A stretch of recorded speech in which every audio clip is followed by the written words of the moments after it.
That is really a great life quote. Don't forget it. So tonight, guest is a tall, charismatic, English-born Jamaican who is currently living in Bali. His parents are native islanders from St. Catherine and St. Elizabeth. Through his adversity, he has faced life challenges. Through choice, he created an incredible life for himself and now shares his passion to enable reflection and awareness. An engaging speaker, he inspires leaders, staff, and individuals to feel empowered. Ladies and gentlemen, tonight's guest is none other than Mr. Six Figures himself, Robert Ian Bonnick. Hi, everybody. How are you doing? Hi, Jamaica. Welcome from Bali. Hey, Mr. So, how is it going? Oh, look, Bali's an amazing place. If you haven't been here before, a deeply spiritual country, which has so much to offer. You know, from that level, if you want to come and just have a good time, see some amazing things, have some amazing experiences, outdoor adventures, clubs, beach clubs, all of that, climb a mountain. You know, you can do that here in Bali. But what attracts me the most is great energy here, very creative and very supportive of people with ideas that go to help humanity, you know, ideas which help to uplift us all. This place, for some reason, seems to very much support that. So, yeah, very happy to be here with my kids and my partner. Yeah. And so, what time is it? It looks like it's morning, it's night over here, you know. So, what time we're having over here, over there?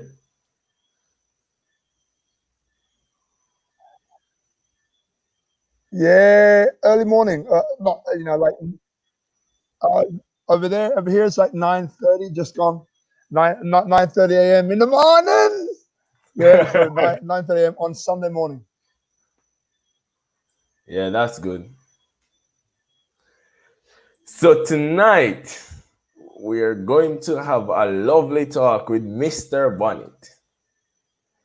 So, tell us about yourself and the book you wrote.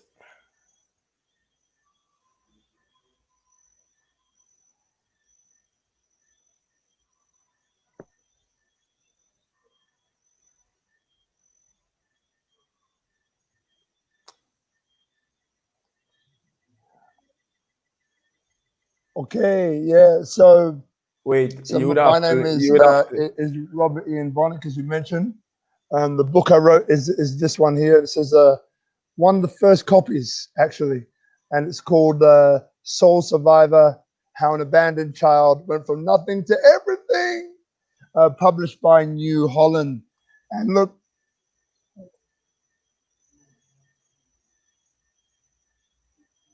all right, yeah. So Wait, basically, my story is the book. wait, So it's um, divided into three parts. The first Mr. part is it's all true, obviously. So I grew up in two children's homes in London. I didn't grow up with my parents. They had some challenges, and my elder sister and I grew up together in these two children's homes. One was for a short period of time.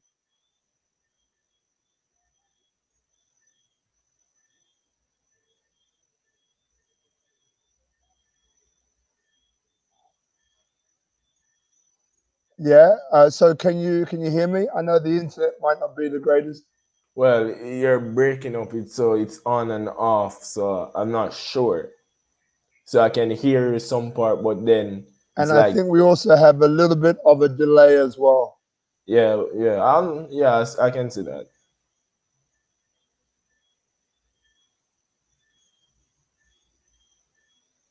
So if you give me the thumbs up, then I'll continue speaking. Okay. So you can speak now, so because it's just that sometime I'm hearing you and sometime I'm not. So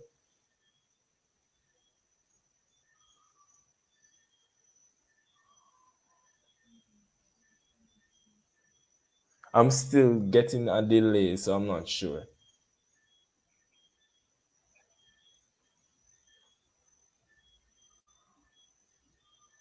All right.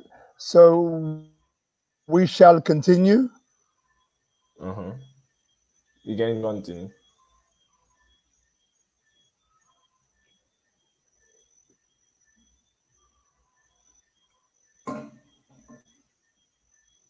Yep.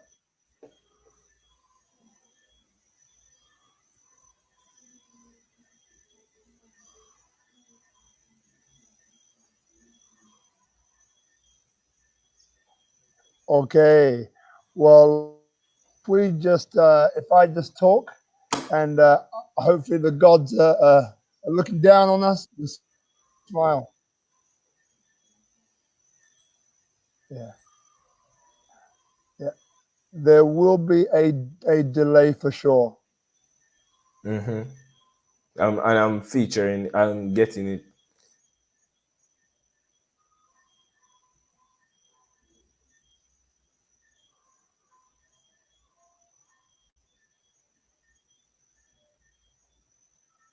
Okay, I will continue. So my sister and I grew up in these two children's homes in London from the age Uh-huh. of 6 months to the age of 18 years. So it was about Oh. 17 and a half years. And many things happened in the children's home, many things. What I talk about in the book is letting people know what life was like growing up in a children's home. There were Mm-hmm. like 18 kids at any one time. I was always the youngest one. Oh. So for me, it was a case of seeing maybe hundreds of people coming through. Okay. And so I learned many things. You know, there were people in the children's home that I looked up to.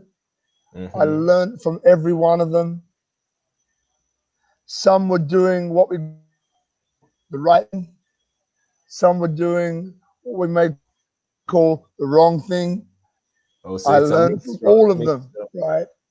And what gathering all the knowledge together of what I learned, one thing I would say is that I was able to play basketball for my country and traveling around Europe playing basketball.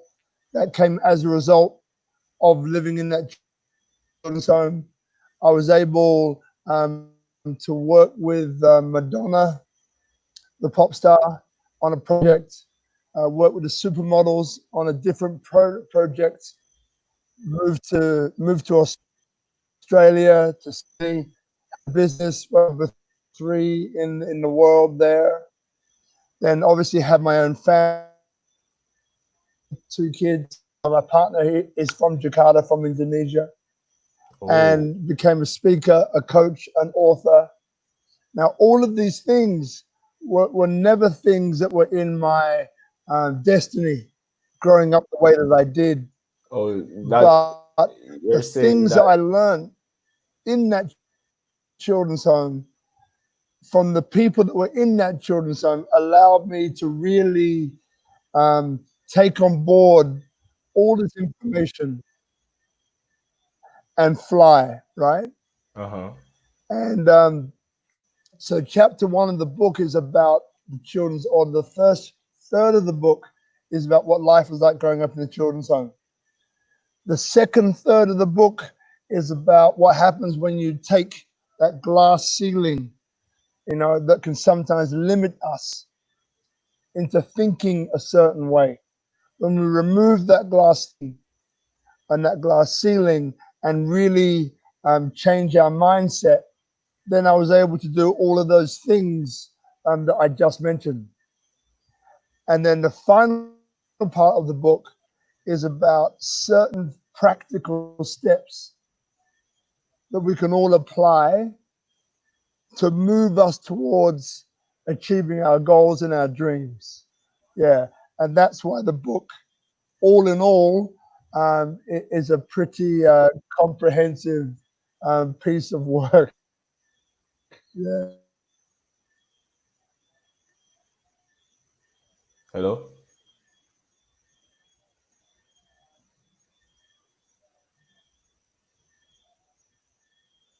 Hello?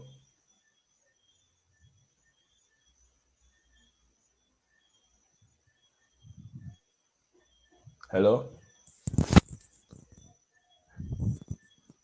Hello?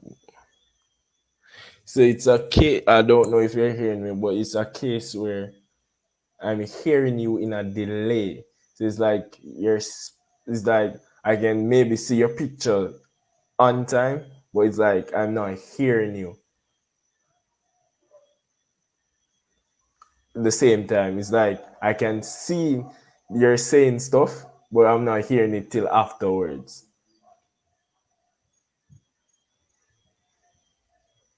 But so you can say something just to clarify.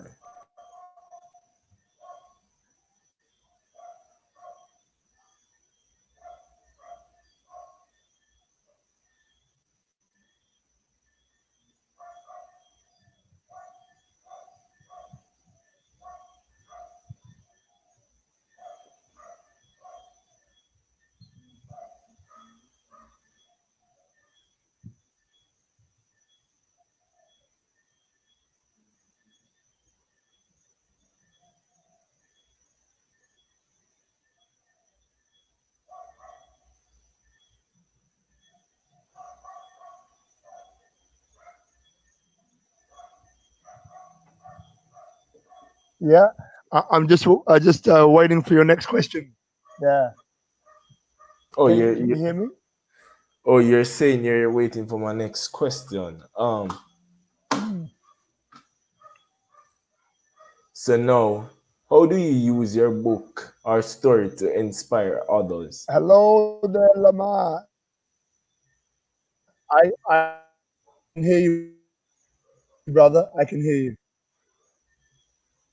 So I was wondering if you could like hop off for a second and then you could relocate because trying to get a little better connection.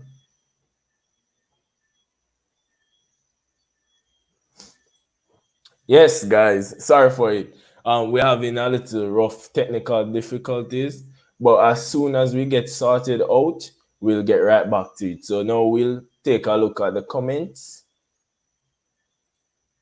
So, blessed and highly favored. It's cool that your guest is seeing the future before we do. I get you because he's ahead of us in time. That's a good one.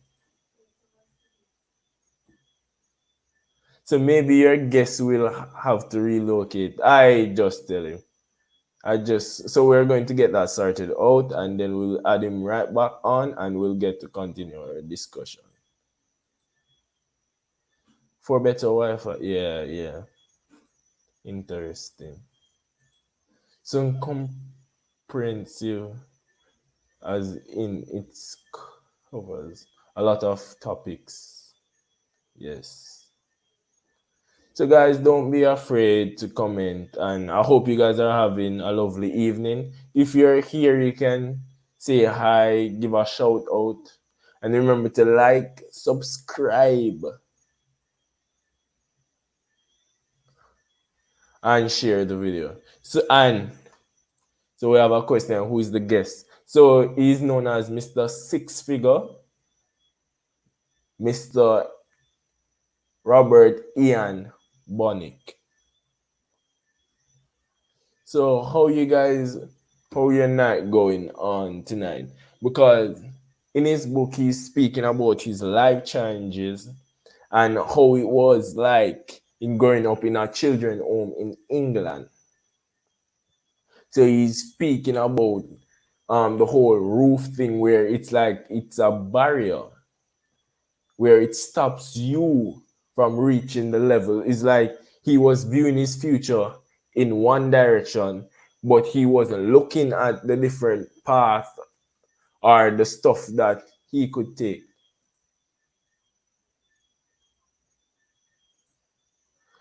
What's the show about? So the show is about Mr. Six Figure himself. He's talking about his life story and the book himself that he put his life story in, and how he advanced and get past his adversities and the barrier that he set in his life for achieving for achieving his goal in life. And he was also saying that he was a basketball player and he played for England. That's his country.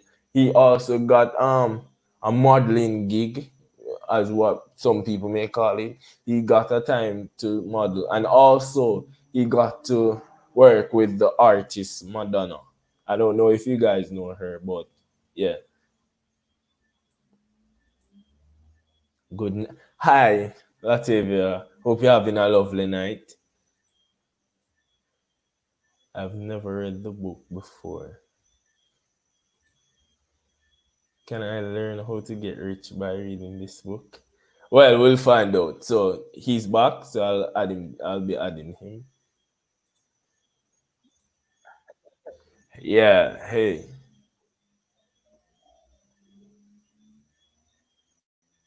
Are you hearing me? Hello again. Is that any better? There still will be a delay. Yeah, but the delay is not as bad as before. Okay. So I Alrighty. don't know. I don't know if you would like to re-answer the first question. Sure. Sure. So So background, right? So yeah, tell us about if you can yourself hear me and the clearly book. now, all right, cool. So basically, my two parents came from Jamaica, as you know, St. Catherine, St. Elizabeth, and Yeah. when they got to London, they had they had my elder sister and myself, and they were experiencing problems, and so we weren't brought up at home, so we ended up growing up in two children's homes in London for Mm-hmm. about 17 years. So it was a while, and I was always the youngest, 18 kids at any one point in time. And so what happened was that I saw maybe 100 or more kids go through during the time there. Youngest, and as I'm getting older in age, Mm-hmm. eventually the children's homes are closed. And I learned from all of them because, you know, at home, I'm the youngest, I'm an introvert. I get to Oh, see, I get to watch the decisions that people make and the outcomes of their decisions, right? oh, So I it's can just take like all this. of that in, It's and just like um, this. and So I it's learned just. so much, right? Uh-huh. From kids who are doing the right thing and those doing the wrong thing, right? So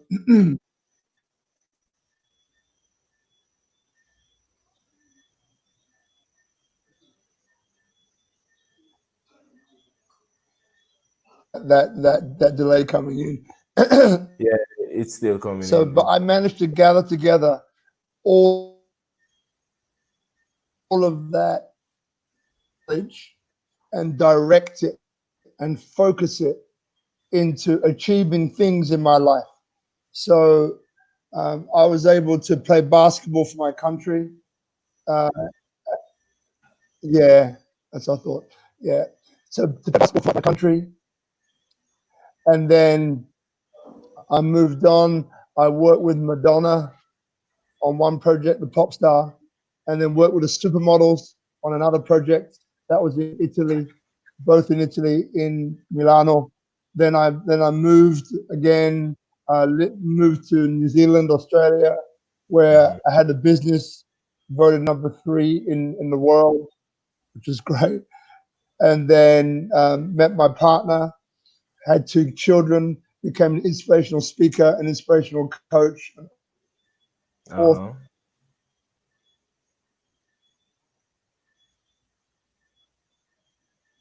as well. All of these things possible because of the kids I grew up around and really kind of learning from them, the good and the bad, Mm-hmm. right?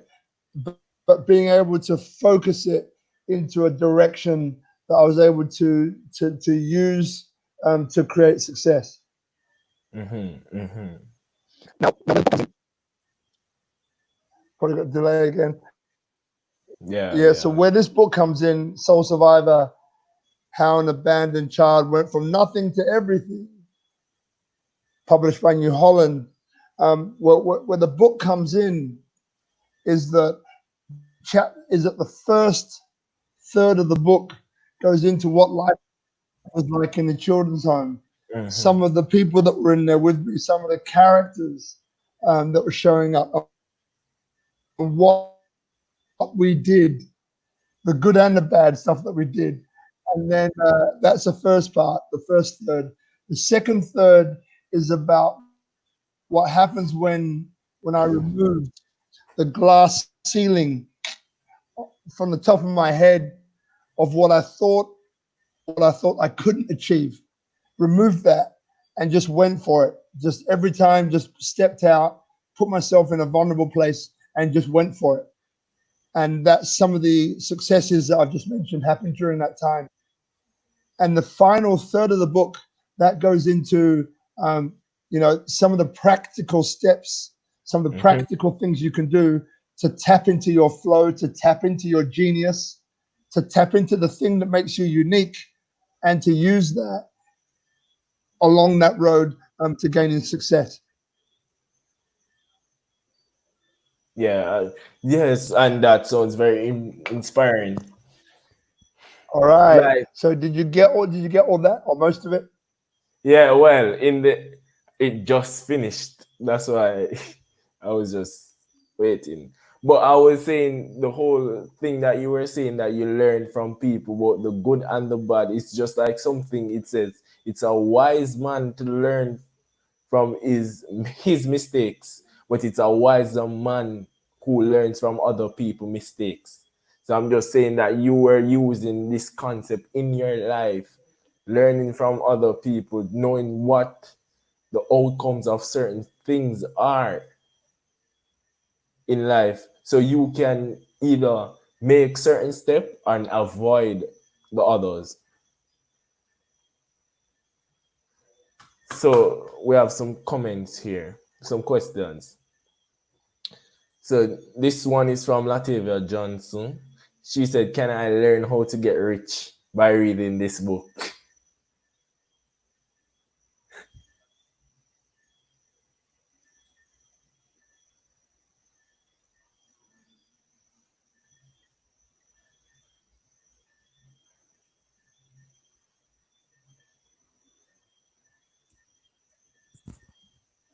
We're having a delay again.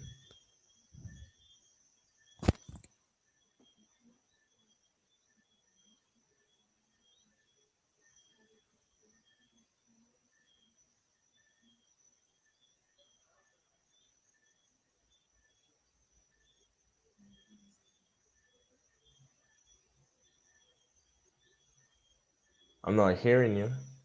You sure there's not something? Absolutely right. Yeah.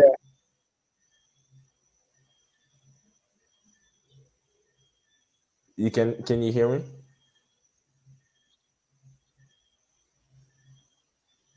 Well, I'm not hearing you, so I'm not sure. Yes. Yes.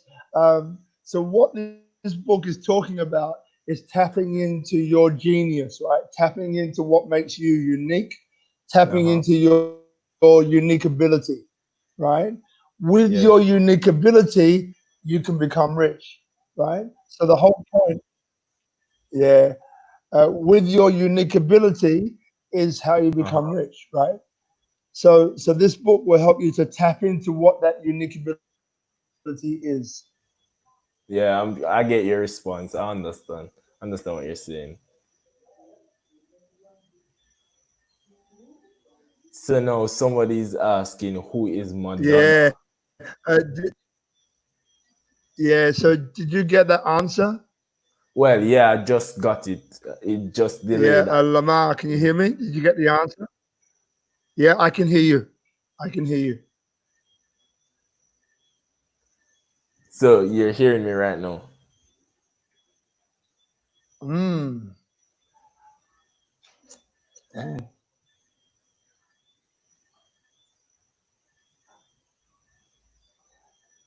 Let me have a chat. So can you hear me yet? Yeah, I can hear you. So can you hear me? Can you hear what I'm saying now? I'm hearing what you're saying All now. right. So I'll answer that question again. Yeah, the one about can I learn how to get rich by reading this book? Yeah, I would. You could. Yeah. You can answer. You can go ahead and answer right now. So what I was saying was that yes, you can get rich by reading the book. You did okay. Yeah. So the reason why is that this book. Yeah.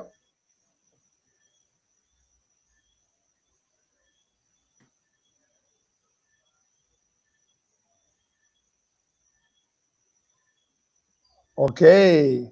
So Madonna is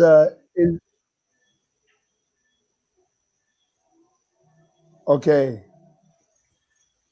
So Madonna is a pop star. Mm. Wow. One of yeah, I am. I'm hearing you. Yes.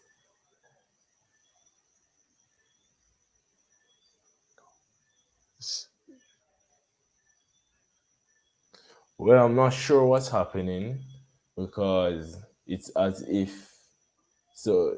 I'm hearing a lot of chip in, chip out, so I'm All not right. sure. But you Yeah. can. You're hearing me So right now. Madonna is a big pop star, like maybe one of the biggest pop stars in the world. Yeah.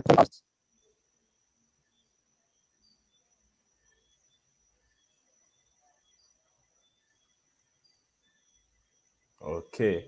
So my other question is, All right. So are you hearing me live now? so someone is saying they can't hear. I'm also not. I'm also having difficulty hearing.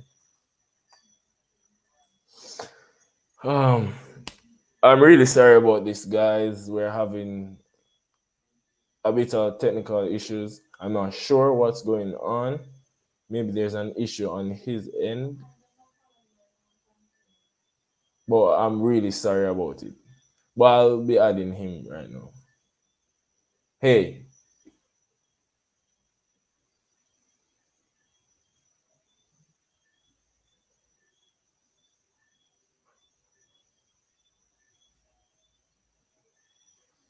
so the other question now is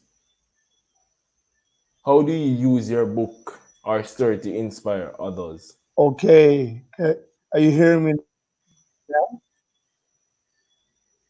Long delay.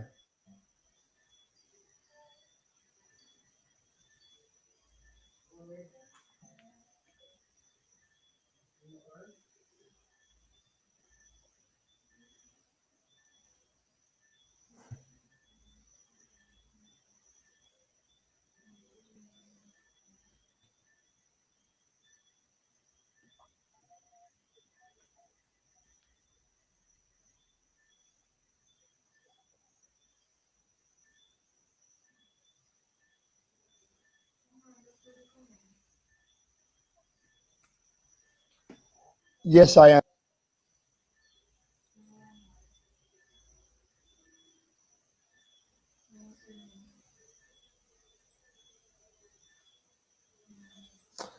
So who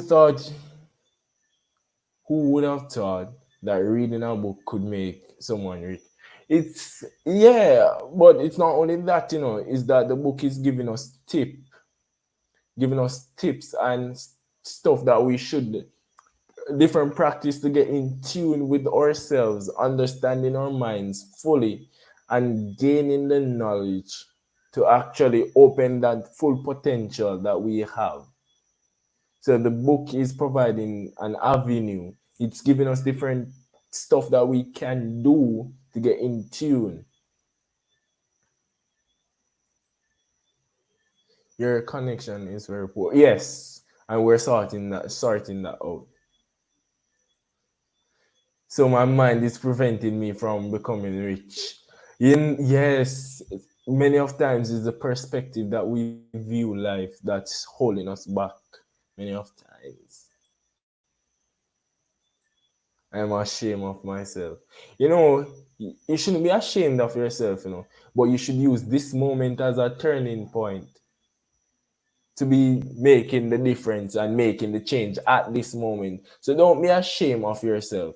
Just tell yourself that this time I will be making the difference. So I'm going to try adding him back so we can finish the discussion. All right. Yes.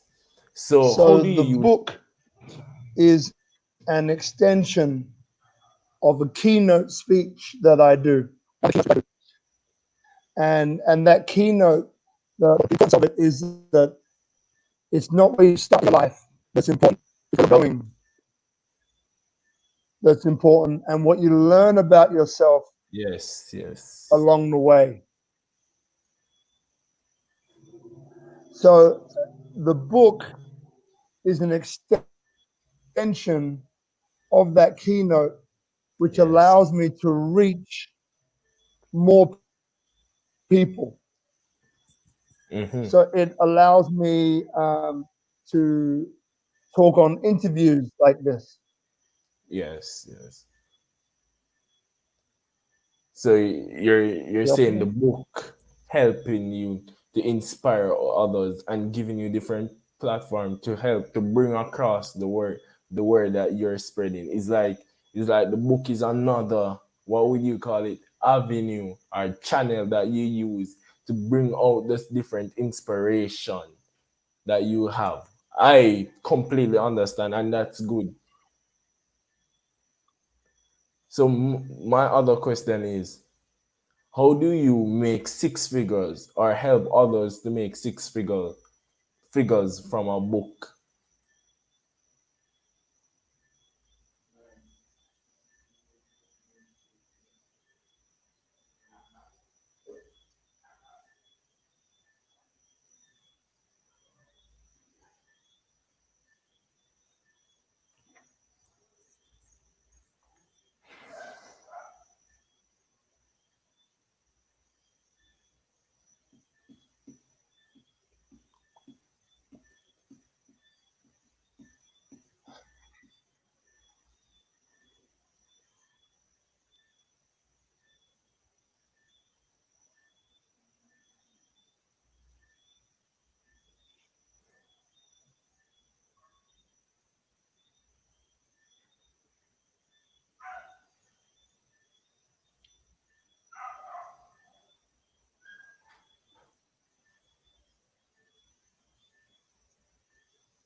Yeah, so we've been talking about the whole book. So we're going to be reading the comments. So do you have any testimonial from your book? So, okay. I wonder what people been saying about it. I'm not sure. What are the other All readers right. saying?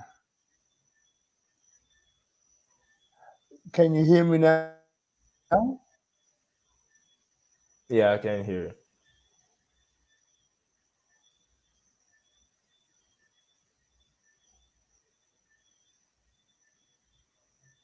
All right. If you just repeat the question, Lamar, you just dropped out. So how do you use?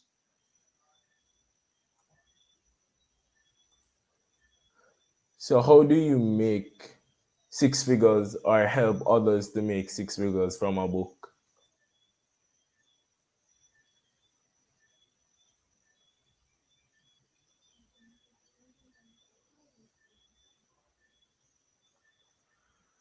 Yeah.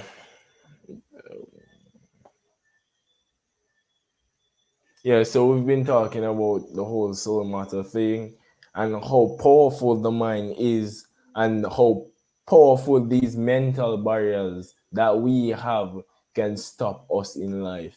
It's like it's like the mindset. Are you saying if I think about money, I'll have money? It's not about thinking that you have money, you'll have money. It's not as simple as that because I don't think our mind can work like genie, but it's changing your mindset and changing your approach to life. It's in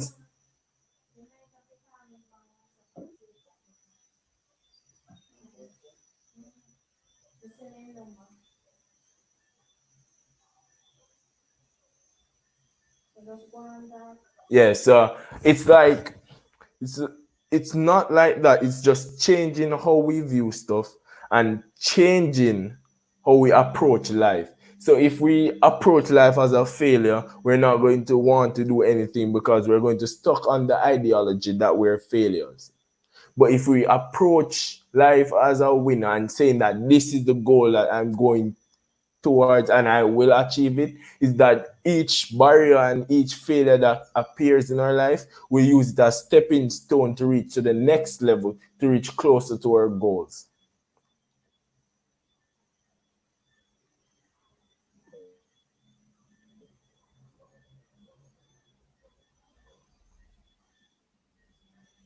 Yeah, so give me a second. I'm trying to reach Mr. Morgan.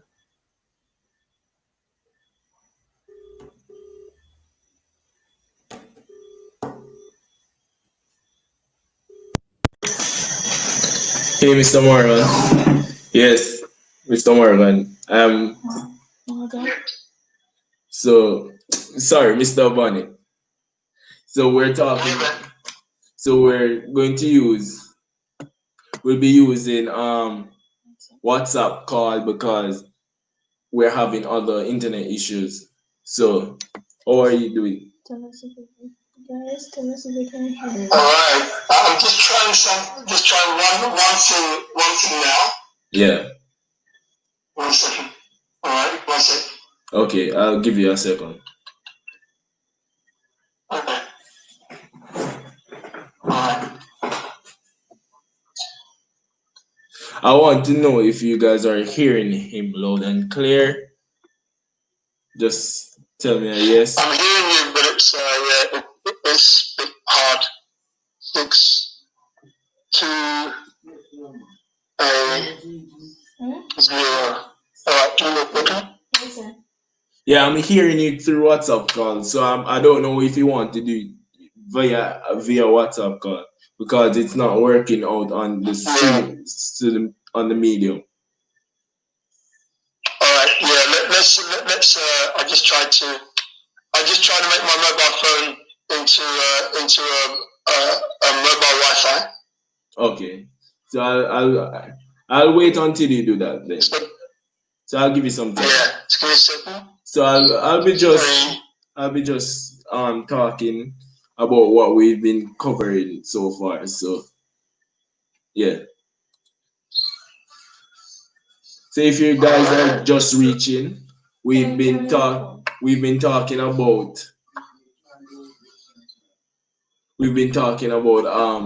his book, Mr. Six Figure himself. Mr. Robert Ian Bonnick. His book is helping us to break certain barriers, the mental barriers that stop us from fully reaching our potential. It's just financial potential, not only financial. It's changing your mindset, changing your perspective in life. You see, we've been telling ourselves certain things and we've viewing our outcome to certain stuff. It's like the barrier that we can only achieve this and we can only travel on this road. It's just like saying there is only one outcome. I will fail. It's just telling ourselves failures and also viewing failures as the point where I stop instead of viewing it as the point where I grow, level up. So it's all about perspective. So I'm looking at this question. Tell me how my mind can prevent me from becoming rich. The funny thing is, we don't understand how powerful our mind is and how powerful these barriers are. It's, for example, if I'm doing something and I'm telling myself that, why you do this? You know, say you have a fail, right? You have 90% of failing. When we focus on the fact that we'll fail to start. So the moment we fail to start, is that very moment is where we actually fail and give up and actually prevent ourselves from reaching that wealth and that goal that we have. So it's like, instead of instead of viewing it that I will succeed no matter what, I will achieve my goal. If we view, I think one of the stuff that we do wrong in life is we focus on the problems instead of the solutions.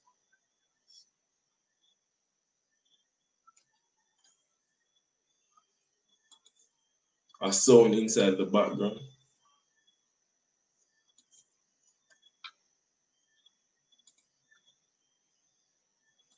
Okay, we on? Yeah. So we're still on the call, so you can talk now.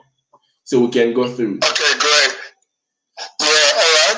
Well, glad you can hear me. So then, if you start off with whichever question that you didn't really hear last time, then I can give you the answer. Yeah.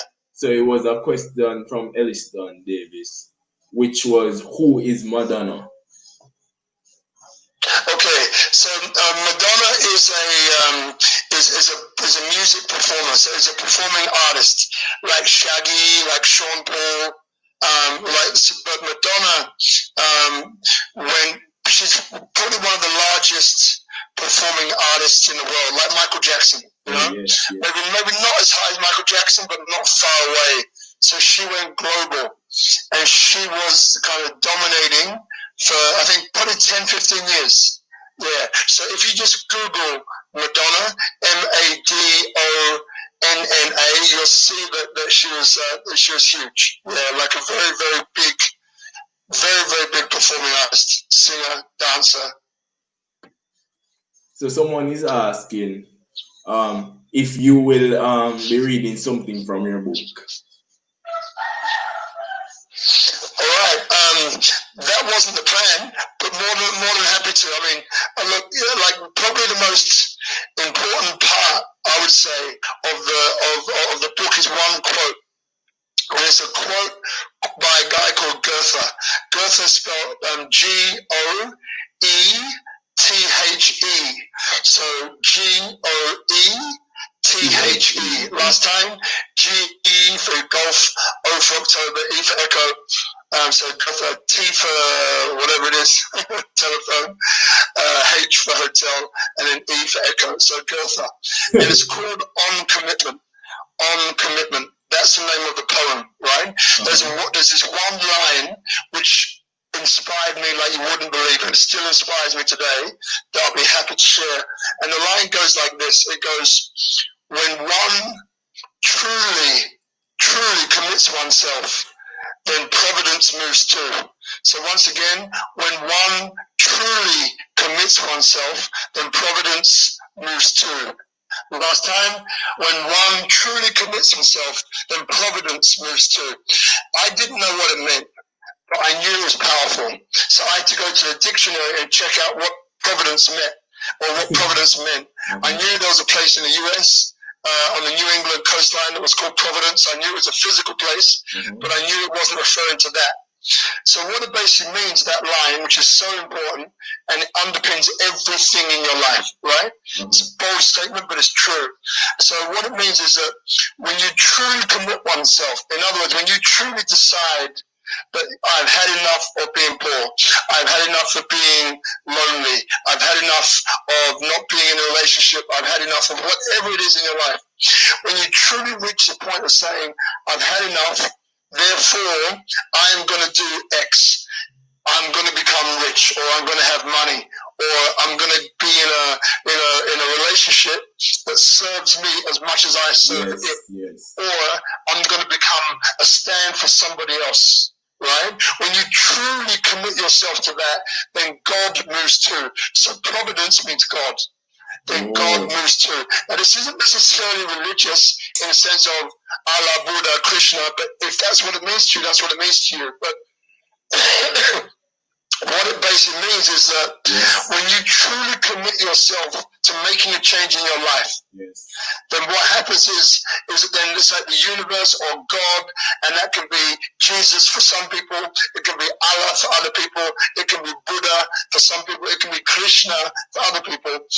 Then that truly begins to work in your direction. So it's things like coincidences occur. You know, like you might see, if for example you decide, I do not want to be poor anymore, I want to have money, right? You might see the next day of this course that's being offered online and it's free. It might be a free introductory course to something. It might be real estate. It might be an online course, or it might be turn your story into a book. Right? So there's something there coincidentally that will drop into your life. But you need to do one important thing after that, and that is you have to take action. Like you have to take action. If you do not take action, it's not going to work. It's as simple as that. You need to take action. So again, that little 3-step process is make up your mind that you're truly do something. When I mean truly, I mean that you make up your mind to say, you know what, there is no alternative. There is no plan B. So there was a guy called Mendes. He was a famous captain of a ship back in the Greek Empire, the days of the Greek Empire, and back in ancient Greece, in other words. He was basically lots of wars going on at this time, and he basically was fighting this war on a different island. So he sailed his armada, his fleet, into this island, right, in ancient Greece. And everyone basically got off the boats, came ashore, and set up camp in preparation to have the war or the battle the next day. So he knew that his guys were in two minds. So what he did is that he went out and he burned all the ships. He set all the ships alight on fire. When his soldiers woke up in the morning and looked at the ocean and saw their ships had been burnt beyond all possible use, they became scared, because they realized then they could not go home.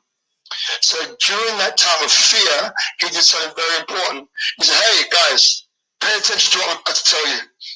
I burnt your ships, right? So if you ever want to see your homeland again, if you ever want to see your parents, your kids again, you need to win this battle, right?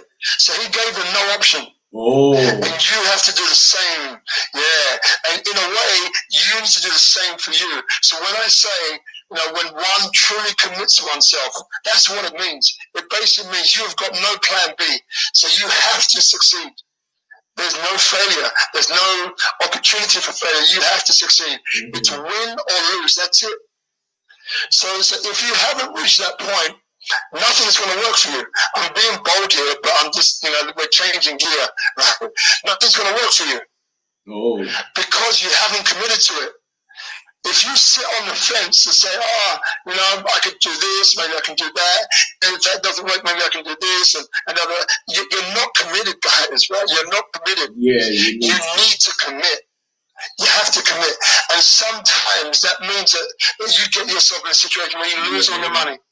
Sometimes that means that someone dear to you might pass away.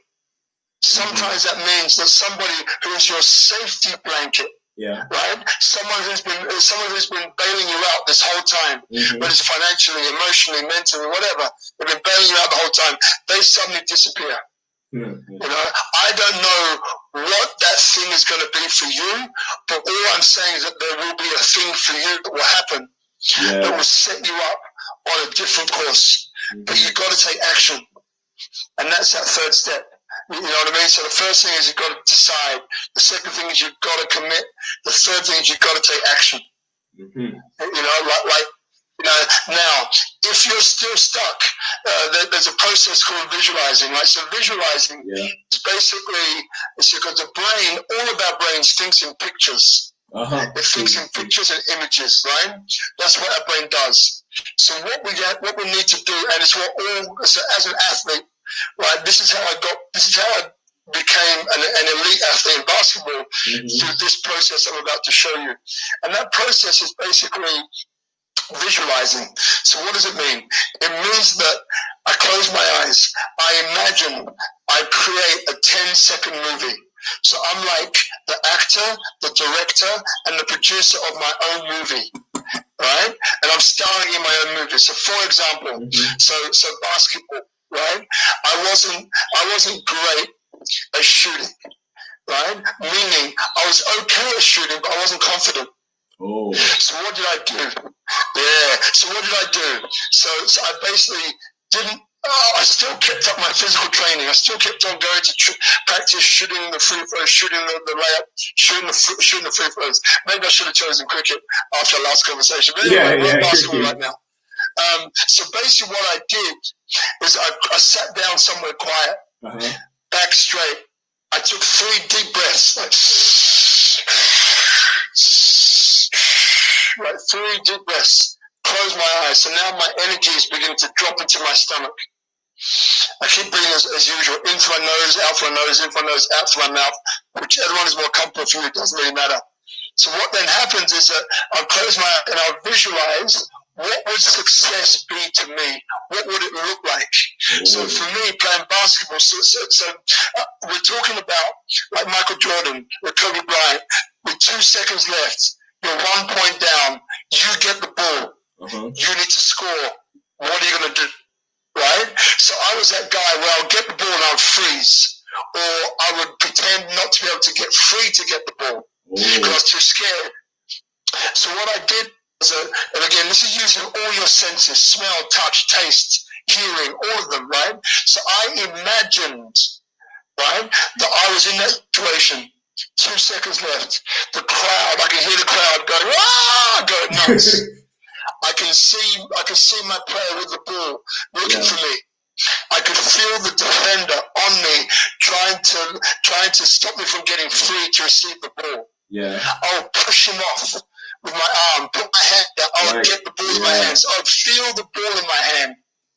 I would feel the defender coming back on me. I would feel the nerves. I would feel the anticipation. I would feel the excitement of this moment and the fear of this moment too. So I would take the ball. I would rip the ball through, take 1 bounce, pull up, meaning I would jump up high as I could. I would see the basket, and I would take that shot free of this guy's hand trying to block it. And then I would imagine the ball traveling in the air, about 1 or 2 seconds of flight time.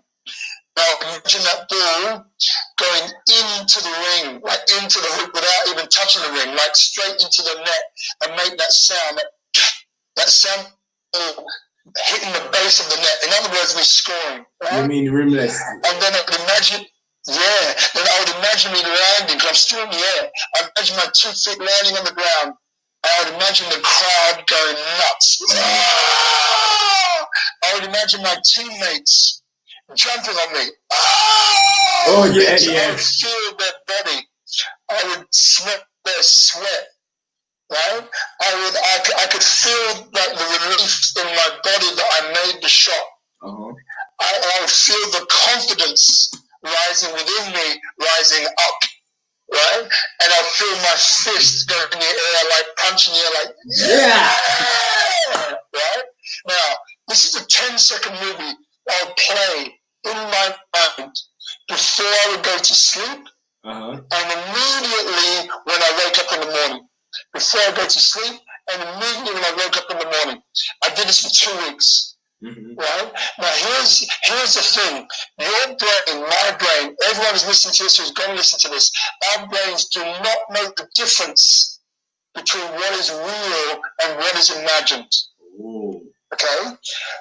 Yeah, the hormones fire in the same sequence as though I was there on the court taking the shot, as if my eyes are closed and I'm imagining me taking the shot. It happens in exactly the same way, right? So this is what we all have going on, right? Yet 2 weeks after I did that, guess what? I turned from a guy who was scared to get the ball to a guy that was winning the game. Whether it be a shot, whether it be an interception that I made with a few seconds left and made the basket, right? I would make that play. The only thing which I did differently was that exercise I just spoke you through. So, for example, like when it comes to money or relationship or whatever it is, all you need to do is to create a 10-second movie in your mind of what it would look like, feel like, taste like, smell like, touch like, sound like. Yeah, I get it. For you to reach that goal. Whatever that looks like to you. So, for example, right, it could be, maybe you're a person, who wants to set up their own business. Maybe you started setting up your own business, right, and right now it's failing badly. Right? Maybe you've got a corner shop business, right, where you're selling corner shop stuff or a drink stand, right? So what you need to come up with is a 10-second movie in your mind of what it would look like for you to feel successful in doing that thing. So that might mean, that like one day, it might be a conversation that you have with your significant other going, you're not going to believe what happened, right? I made $100 US in one day. Or it might be, a conversation you have with your same, maybe your business partner. And it's going to be like, you know what? You wouldn't believe what happened today. Someone came in and offered me $1,000, $200, $10,000 for my business. Whatever it looks like to you, right? This is up to you now to create that movie in your mind. Yeah. I've given you an example of what I did. There are no rules here, right? But 10 seconds, using all of your emotions, your senses, taste, touch, smell, as many as you can involve, the better. And you do not stop putting it into your mind. First thing in the morning, before your feet touch the floor from your bed, imagine it. Before you go to sleep, immediately before your head touches the pillow, you put that in your mind and you imagine it like it's happening now. And you let the excitement, you let all of the emotions work their way into it. Because the more you connect your emotion to this, the more powerful it becomes. And we spoke yesterday about the law of attraction. This is how the law of attraction works. Oh yes, it works by starting off. It starts with you having a dream. What is it that you want to achieve? What is it you want to be? What is it you want to create? Right? It starts off like that. And then you get into that visualizing. It's a dream. Where are you now? Number 3 is the visualizing. What can you visualize? Number 4, there'll be speed humps, but keep on visualizing. Number 5 is that time. It takes the time it's going to take. But you do not stop. Now this is what I mean. Because if you're listening to this now and you say to me, "Oh, that sounds like too much work," you're not committed. So you're not going to get there because you haven't reached that point of no return yet. So the chances are it's going to get worse for you than before, better. Whereas if you're hearing me and you say, you know what, I'm going to try that, then it means that you have an opportunity to change your life. But listening to reading no book is not reading any book is not going to change your life, right? That's true. It's the just change has to come from you.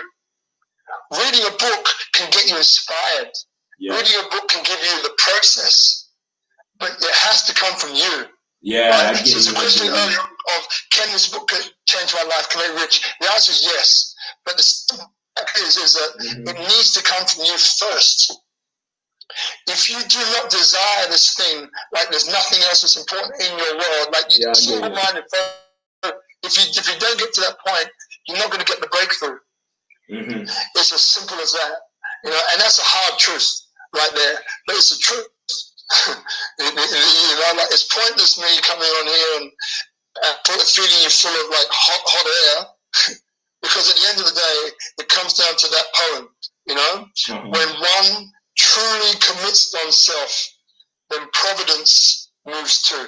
Oh, yes. In other words, when you truly commit yourself, then God will help you, man, by giving you opportunities that you must take action on. Yes. And I've just given you an action there, an action of visualizing.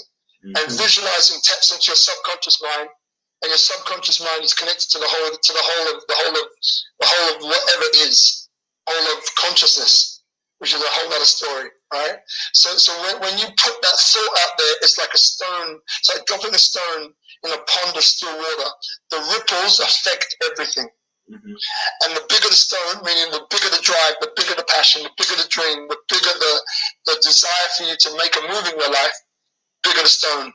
The bigger the stone, the stronger, the deeper, the harder, the more ripples that will form. Those ripples are like going out into the universe, bringing you back coincidences and opportunities for you to take action, for you to get what it is that you want. Yes. But you've got to take action. You've got to take action.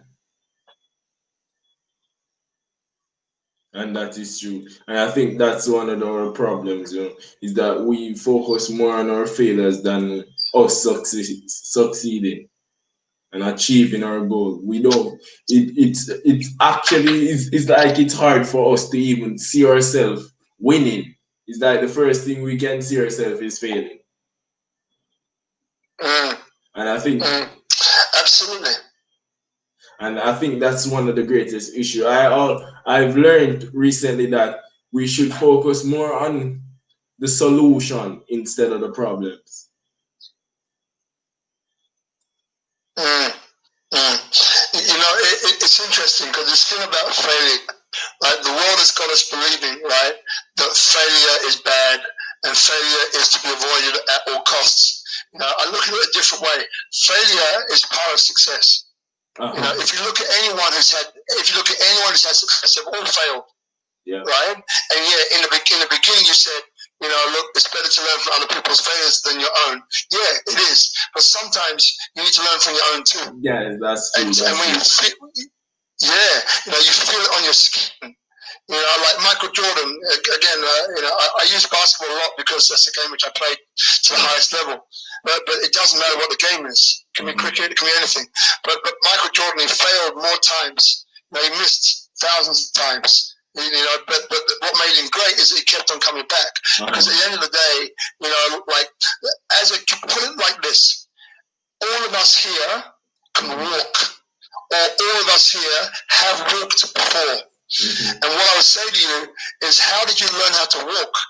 Yes. Now the chances are, as a little toddler, you got up, you fell down. You got up, you fell down. You got up, you stayed up for longer, then you fell down again.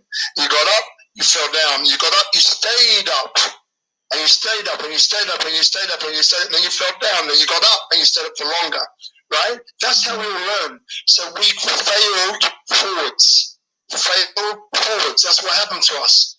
We learn through failure. We learn success through failure. So then why is it now then that we get all this adultness into us and then we try and avoid failure at all costs? Which stops us from taking any risks. Yes. Which stops us from reaching forward. So many of us listen to this now will understand when I say, like, we limit ourselves. As you so rightly said, Lamar, before, we limit ourselves. And most of the time we limit ourselves because we're afraid of failing. But if you go back to that analogy, if you go back to that understanding of this is how we learn how to walk, this is our natural way of succeeding, is through failure. In other words, we push ourselves to our limit, to where we fail. And then we step back from that limit and say, what did we learn? Right? What did we learn? Because, see, like, here's a very powerful thing. Right? So fear. Fear is false evidence appearing real, fear. But where it comes from is this, right? So we all have a brain. The brain is a filing cabinet, right? For all of our years, hundreds of thousands of years, millions of years living on the planet Earth. Back in the day when Neanderthal man was walking around, right, and he was going hunting, and he had a cave and all this stuff, hunting for food. Let's say behind a tree, behind a bush, lurked a saber-toothed tiger. In other words, a fierce animal, right? So he was walking around. He didn't look. And he got bitten by this animal. Now, when you get bitten by a saber-toothed tiger, you're dead because it's big. Its jaws are big. You're not going to live. So the guy died, right? So our brain is a filing cabinet. In other words, it's consciousness itself. So over the years, it keeps learning and evolving, learning and evolving, learning and evolving, learning and evolving. So over the years, it's learned that if I'm out hunting and there's a bush, I need to find out what's behind that bush before I walk by it. Because it might be a saber-toothed tiger that killed my friend Johnny, right? So over the years, our brain learns, right? Our brain learns. So now, fast forward a couple of 100,000 or millions of years. So we have this thing called a security guard. This security guard is like any other security guard. It's out there sweeping for danger, sweeping for things that can kill us, like it did back in the day with a saber-toothed tiger. But now it's got a lot more years of learning under the belt. So what do we do now? So now we come up with sophisticated ways of telling us not to do something out of fear of failure, which comes from the fear of being killed. But the problem is most of the things that we face are not going to kill us. That's true. But we approach it in the same way. Right? Our brain approaches it in the same way.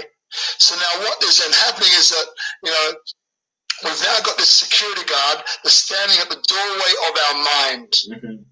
And this security guard's only job is to keep us alive. That's his job. Right? So now, what else does the security guard do?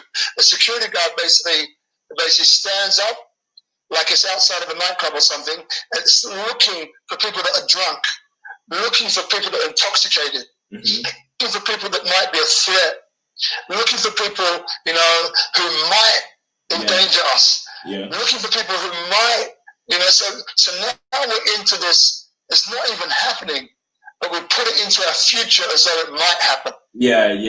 So now, you got me. So now when it comes to us in this very day now, looking to make a choice, make a decision. As you said before, we think of failure first or fear first as opposed to success. The reason why is because we have that security guard in our mind that now running the show.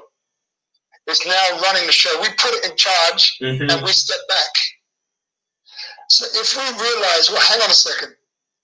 If I do this action, what is the worst thing that can happen? Right? I'm going to die if I get this wrong. Now, 9 times out of 10, the answer is going to be no, you're not. So that is one thing that you can then cast aside when you're about to make a decision. You've got to realize that this thing is not going to kill me. It doesn't represent a threat to my life. All right? Once I realize that there's 2 things which I can do. The first thing I can do is to take massive action, which I told you that guy Mendes, right? That captain back in the Greek days, right? The ancient Greek Empire. He took massive action, right, and burned the ships. That's taking massive action, right? For some of us, taking massive action is going to be the way out. Other of us are not going to be so bold. So what we can do, if we're not feeling so bold, is that we can look at three things. We can say, okay, if the worst thing happens, what could I do? And write it down. Write it down. Yeah. If the worst thing that happens, what could I do? I could do this. So you write it down. That's your solution. As you said before, being solution-minded. Okay. So if the best case scenario should happen, what is it? The best case scenario should happen? What is it that I could do? And you write that down. This is what I could do. If the best thing happens, this is what I could do. Which in most cases is going to be celebrate. The best thing happens, I'm going to celebrate. Now the third thing is saying, okay, well, if it's not the worst case scenario, not the best case scenario, but somewhere in the middle, what would I do? And write that down. So what do we do? We're doing three things. We're realizing that fear is false evidence appearing real. It's realizing that it's based on a mind which is a filing cabinet based in the past, which has learned over the years to find ways to keep us alive. Yes. And then what we've done, there you go. Then what we've done is that we put someone in charge called as the security guard of our mind, right? And its job is at all costs to keep us alive and to push back anything that could put us into any kind of threat or danger. That could be from speaking in public, right, to jumping off of a bridge, right? It approaches it the same way. So once you realize that it's false evidence appearing real, false evidence appearing real, false evidence appearing real. Once we realize that, then there's two things that we can do.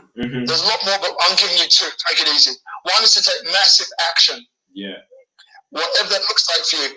It's volunteering to speak in public, right? It's volunteering to do that talk on whatever it might be. Yes. As I mentioned to you the other day, it's doing a Facebook Live, 5 minutes or 1 minute of wisdom, right? And talking about something that you know, an experience that you've had, and just putting it out there on Facebook for anyone and everyone to see. That might be it for you, all right? Okay. The second little process is about, well, I'm not really in that position. It's not my character. It's not something I'm comfortable doing. All right? It's very uncomfortable. Then okay, if I'm going to make this decision, what three outcomes? Worst case scenario, what would I do? The best case scenario, what would I do? And somewhere in the middle, what would I do? When you do that way, you can see it written down, written from your own hand, and you'll see that it's actually not that scary at all. And you know what? If the worst thing should happen, you got it covered. If the best thing should happen, you got it covered. If something happens in the middle, you got that covered too. Wait, so we're going to be taking some comments here. So this is Shanique saying, decide, commit, and take action. And that's reinforcing exactly what you said. Mrs. Plummer is saying hi. And someone is actually agreeing to you, saying that your imagination is nuts and it's powerful. It's all about, she's speaking about the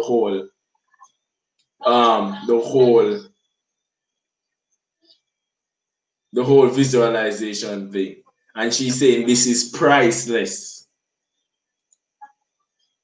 I'll have to try the 10-second play for 2 weeks too.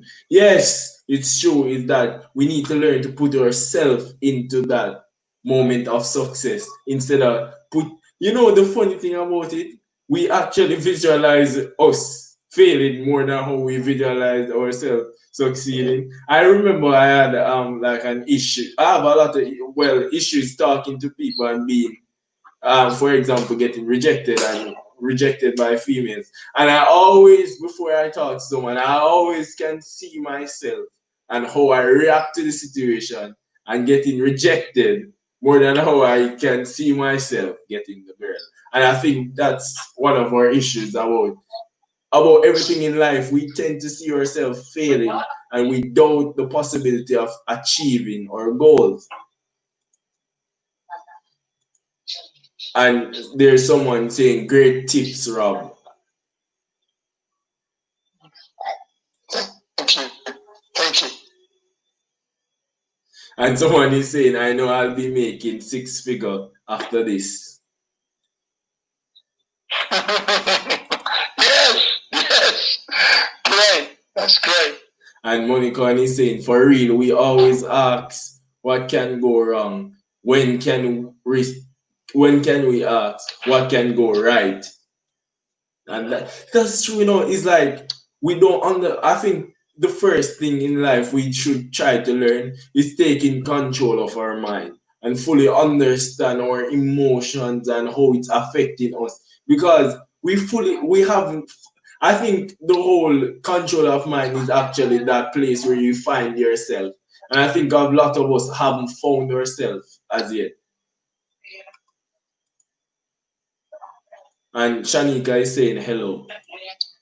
And someone is saying fall isn't appearing real. It's a liar.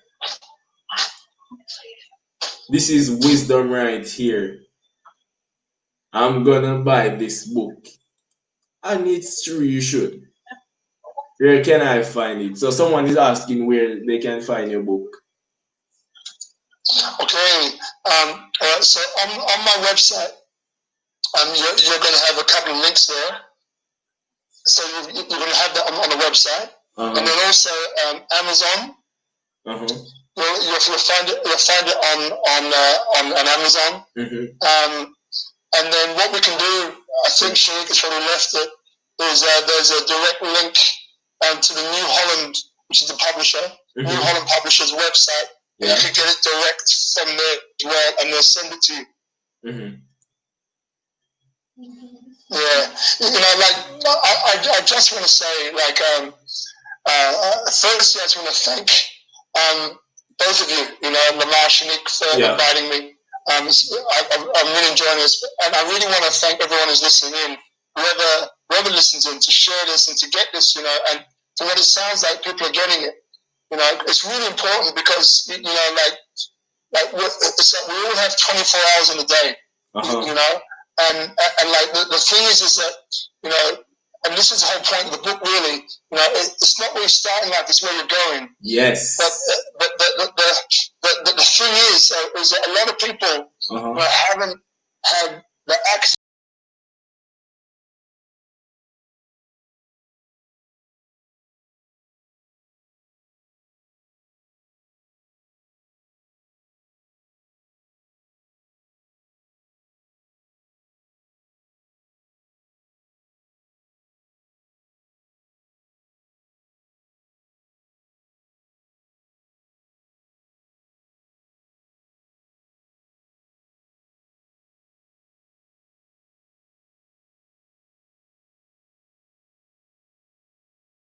The brain called the RAS, and basically its job is to bring in all of the experiences which match the ideas that we created when we're 0 to 7. So in other words, it's very difficult to change what's in your mind grade of 7. It's very difficult, and you can do it. I've done it. There's people here which have done it, and there's a lot of people here that will do it. And visualizing is one of those things which starts you on that process to get you out of that place where you grew up in, where you got the glass ceiling over your own head. I can only do this. I look at failure when I look at success, and all this other stuff. So I just want to acknowledge everyone who's listening to this, or everyone who will listen to this. Firstly, for stepping up, for stepping into this, because in many ways, things were built against us, depending on how we grew up. It doesn't need to be our future, but that's where we started, right? And again, like I said before, it's not about where we start, it's about where you want to go. And that's why that visualizing is the single most important tool. And the person who said crisis is absolutely right. It's the single most important thing you can take away from you, from this whole conversation that we're having now. And it's something that you can do right now. And there's no limit to how many times a day you can do it. I was doing it a lot more than first thing in the morning and last thing at night. I was doing it daily. As many times as I could think about it, remember it, I could do it. Some people accuse me of being a daydreamer. when it comes to visualizing, being a daydreamer is great, but you just got to remember to keep your eyes and ears out for evidence appearing in your world. And it usually comes through other people or other things. Yeah. So just when you're saying this, you will remember when the time comes, you're going to say like, that's what it meant. Or, I got it now. Like, it's going to happen. Yeah. But it's just the way it works. It's just the way it works for all of us. Right? It's not about color. It's not about age. It's not about me, no, maybe. It happens the same for all of us. Once we put our focus and our attention on this through visualizing the outcome of success for ourselves, the universe will conspire to put opportunities in a way for you to achieve the things that you want to get out of it. Yeah. All you need to do next is to take action. Yeah. And that is true. And thank you for coming. And we should indeed look out for opportunities. We need to actually visualize and understand and look at us. We all deserve success, So why do we doubt it? That's a question you should ask yourself. Why are we doubting ourselves? All right. So I thank everyone for coming out. I'm just going to ask Mr. Bonnick, if you could just tell us about the links and where we can get a hold of you. Sure. Okay. Before we do that, I just want to do one more thing. So often when we start something, whatever that might be, we start with this enthusiasm and we say, I'm going to do this, like a New Year's resolution, right? Yeah. New Year's resolution before you get to New Year's, I'm going to do this, I'm going to lose 10 pounds, I'm going to lose 100 pounds, like whatever it is, right? And then we go well for the first day or two, and then we fall off the wagon. And then when we fall off the wagon, then we start to get down on ourselves. We start to put ourselves down, you see, you can't do it, all of this stuff, right? So here's a little tip. So there's two things, right? So one thing is called 67. 67%. Now, what does this mean? It means that, for example, right, if I decide, I say, you know what? I want to get up at 5 a.m. for the next 10 days in a row. That's my target, because I'm going to get up at 5 a.m. to give myself more time to get things done. Okay, so now day number 1, day number 2, day number 3, I'm going well. I'm up at 5 a.m. I'm at bed at 10 a.m., 9 a.m., 10 p.m., 9 p.m. I'm up at 5. I'm loving it, right? And then something happens on day 4 or 5, and I fail to do it. I sleep in, I wake up, and then I get down on myself. I'm like, damn, I was going really well. Now self-sabotage, we call this. I say, I can't do this. Now, here's the thing about 67. So 67% is all you need to complete, right? Which means if I'm on 10 days of getting up at 5 a.m., let's round up 67 to 70, right, for sake of argument. All I have to succeed is 7 out of 10 times. I don't have to complete 10 out of 10. 7 out of 10 is enough for it to become a habit. And this is what people don't realize, right? So you've got 67%. That's the only number that you really need to focus or care about.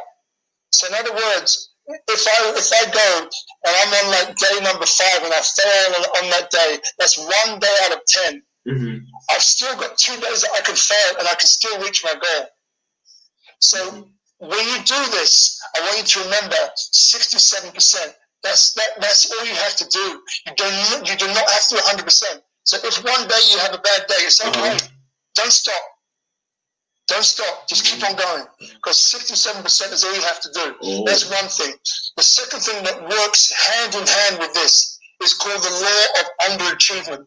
The law of underachievement. The law of underachievement, right? So what this is that this is based upon the tortoise and the hare.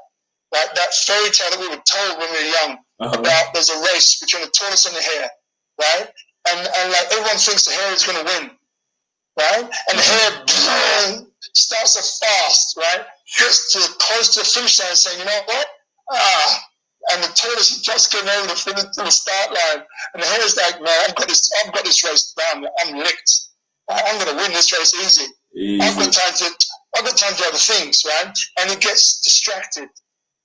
Meanwhile, the tortoise just puts one foot in front of the other foot. One foot in front of the other foot. One foot in front of the other foot. Yeah. And cut a long story short, it's the tortoise who ends up winning the race, not the hare.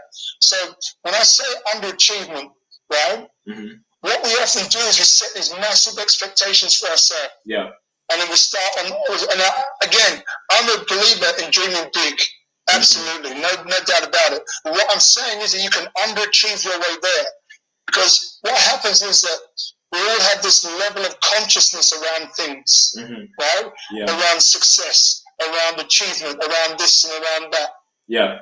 So what happens is that when we put a massive goal out there that we want to execute every day on a massive scale, when we put ourselves above that level of consciousness, meaning our self-sabotage is easier to kick in, right? Yeah. So let's say, for example, I want to earn $100,000 in 1 year, right? That's a big goal. Great, awesome. Now, what I could do is I could say that, that I want to get there before a year. I want to earn $10,000 a week, right? Or $100,000 a week. Okay, let me reorchestrate this. Let's say 5 years. Yeah. Right? Let's make it easier, right?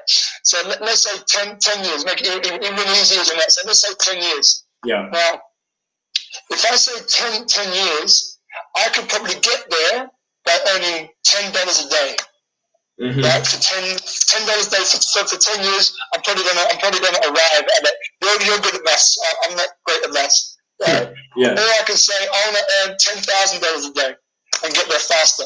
Yeah. So what I'm saying is underachieve your way there, right? So go for $10 a day. You've still got a big goal at the end, but go for $10 a day, right? As opposed to $10,000 a day.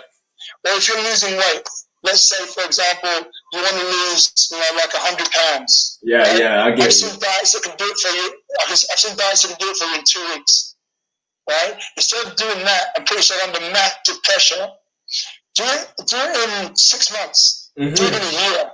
So therefore, all you need to lose each week is maybe 10 pounds, 5 pounds, right? Now that's a lot more achievable for some people than it is by doing it the whole thing in 2 weeks. And also, right? So what I'm saying is, so what I'm saying is that employ those two things.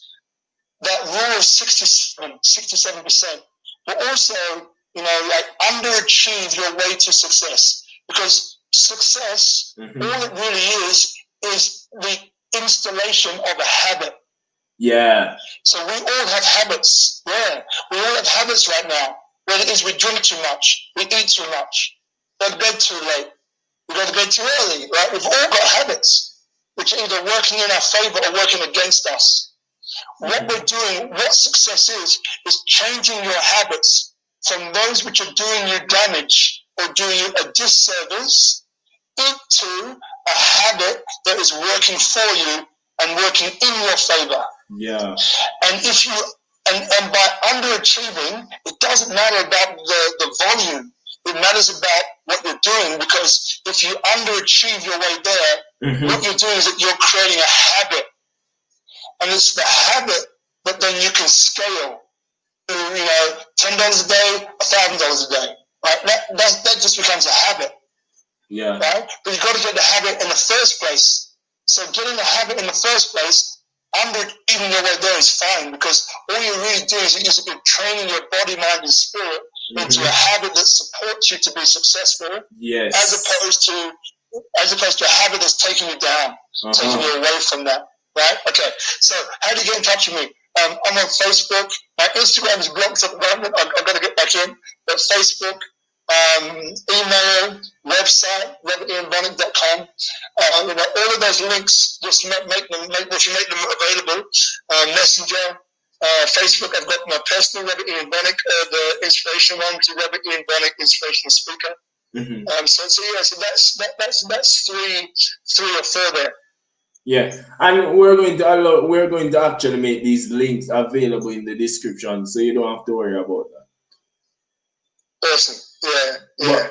I'm And look, you know, like just reach out, man. Like, you know, by reaching out, you've already started the work.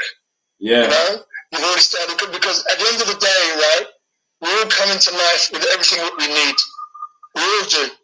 Yeah. What happens is that we put stuff on top that starts to cloud our view. You know, and cloud our view of ours. Like, I'll give you one more example. I know you guys will wrap it up. But the 100 Years War, right? So at the age of 12 years of age, in history, I was studying the 100 Years War. It was a war that went on for over 100 years in the Middle East. And a kid at the back of the class behind me puts his hand up. Miss, yes. 100 Years War, yes. 100 Years War, like 100 Years War, it can't be the same people fighting. Yes. Can it? It can't be the same people. Right? It can't be the same people fighting, right? And at the time I didn't understand it. Later on I did. And it's what I was saying a little bit earlier on. It's like, it's what we pass on to our kids. What our mum and dad have passed on to us. And they're doing the best they can with what they have. They are doing the best they can with what they have. They are doing the best they can with what they have, what they know. So it's not their fault. Yeah, and right? It's but, not. But you know what I mean. But we still are the person that collects that, and we put it on, and we put it on ourselves like it's an armor going to war. And that armor distorts the way that we see the world. Whether that is people that have money are evil. That's not true. That's just an armor that we put on. You know, whether all, I don't know, white people are evil. Not true. That's just an armor that we put on. I am not able to succeed in anything that I choose to do. Not true. That's not true. That's just an armor that we put on.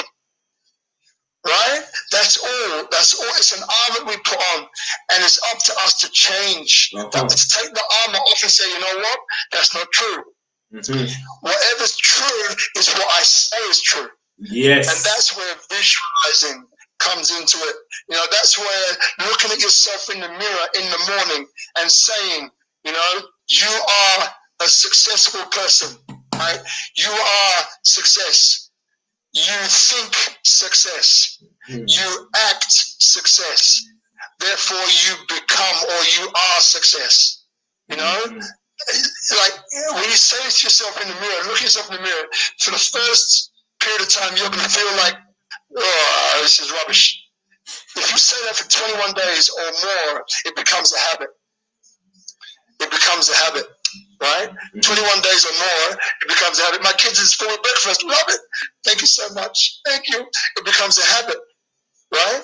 So again, that little step process is, I am successful. I think successful. I feel successful. Therefore, I act successful. Yes. Right? You in the mirror every morning and before you go to sleep. Look at yourself in the mirror and you say that. You look yourself square in the eye and you say that out loud. If you want, write it on your mirror. Use lipstick, use a pen, whatever. Write it on the mirror. Right? Yeah. This is about your brain. This is about your mind. Right? And this is about you reprogramming. Thank you, Lamar. Reprogramming your mind for success. Because remember, what you think, you become. Yes. What you say about yourself, words become flesh. Quote the Bible, right? Words become flesh. What you say to yourself about yourself becomes reality. Yes. Right? So let's start reprogramming yourself, right? And look, this is the last tool. Then I'm going to stop, I promise, right? It's about self-talk. Self-talk is that voice in our heads that we all have. And it's really important that you realize what self-talk is. Right? Okay. So what self-talk is self-talk is like a little child that does not know the difference between what's real, what's imagined, does not know the difference between humor or sarcasm, right? What you tell it, it believes. And what's worse is that whatever you tell it is what it believes, and it will give you more of that. So if you say, I am worthless, your subconscious mind says, okay, you're worthless. I'll give you more experiences that prove that you're worthless, because that's what you're telling me you want me to give you. That's true. That's true. So that's what it does. So what is it you need to do, right? So what would the exercise I just gave you, right? Look at yourself in the mirror and you say out loud to yourself those three things. I am X. I think X. I feel X. And therefore I act X. Now that can be successful. That can be confident. That can be anything that you want to put in there. Yes. I am confident. I think confident. I feel confident. Therefore, I act confident. Right? I am successful. I think successful. I feel successful. Therefore, I act successful. Right? Right? I am rich. I think rich. I feel rich. Therefore, I act rich. Right? Whatever you want to put in there, but do it religiously, day and night. 21 days or more, it becomes reality. It's just how the mind works. This is so how we program our subconscious mind. Our subconscious mind runs 95% of our life. For example, for those of you who drive a car or ride a bike, or who have ever ridden a car, ridden a bike or driven a car, when you the first time you get on a bike, you don't know how to do it. Your balance is off. You're trying to focus. You can't do it. It's like, oh, you fall down. You hurt yourself. You get up, you try again. The same thing happens. You suck. You're really bad at it, right? But what is it you do, right? You keep on going, right? Yeah. And your conscious mind, eventually through repetition, you get better. Repetition, you get better. Just like a baby learning how to walk. Repetition, you get better. Now what happens? Now you're riding on your bike or you're driving your car and you're saying hello to Winston, Lamar, to Shanique while you're riding down the street, right? You're doing this.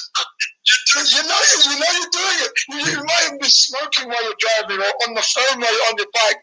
All things you should not be doing, but you're doing them. Right? You're doing them. But why are you doing them? Because now it's gone from your conscious mind to your subconscious mind. Yes. So, which leaves your conscious mind available to do whatever it wants to do right now. So your subconscious mind runs 95% of your life. All the habits that you do, when you get up the way you do, when you wake up the way you do, when you drink the way you do, when you brush your teeth the way you do, when you shower the way you do, all of this is subconscious mind. When you drive the way you do, when you ride the way you do, all subconscious mind, all of it. And it got in there through repetition. Right? It got in there. So when you say to yourself in the mirror, I am successful, I think successful, I feel successful, therefore I act successful. And you do that religiously 21 days and you keep going, keep going, keep going, keep going, keep going. What are you doing? You're using repetition to put that into your subconscious mind. And then what does your subconscious mind do? It believes it. So then what does it do? It then creates opportunities for you to be successful. Yes. Right? That is so true. This is how you start to reprogram yourself for success. And it's the daily habit of doing that allows you to have success, right? It's a daily habit, right?